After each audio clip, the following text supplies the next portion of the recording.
Hoje nós vamos te ensinar uma máscara muito fácil de fazer, sem elástico e sem costura.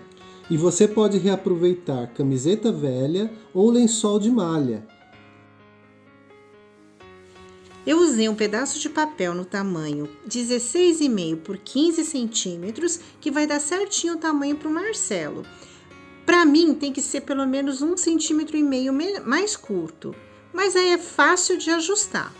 Eu usei uma tampa de manteiga para arredondar as bordas aonde a gente vai cortar. Desenhei uma oval na borda, que é o local reservado para a orelha. Eu vou pegar o molde e dobrar ao meio, assim eu já corto as duas bordas de uma vez só e o buraco.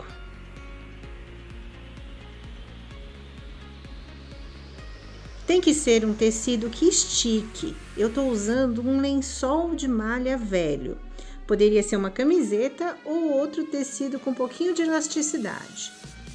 Eu dobrei o tecido em 4 e vou usar um giz para transferir o molde.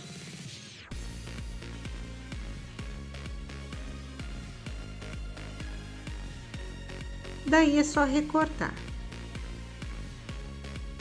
E aí, você já gostou dessa ideia? Já deixa o seu like para que o YouTube mostre esse vídeo para mais pessoas. Dobramos o tecido para cortar a parte do buraco das orelhas de uma vez só. E está quase pronta a nossa máscara. Ela ficou dupla, ó. Agora eu vou pegar uma folha de papel toalha, dobrar ao meio e colocar no local onde vai ficar a boca e o nariz. E daí é colocar na frente do rosto, torcer as laterais e ajustar nas orelhas. E agora, compartilhe esse vídeo com seus amigos, pois pode ter alguém nesse momento precisando dessa ideia.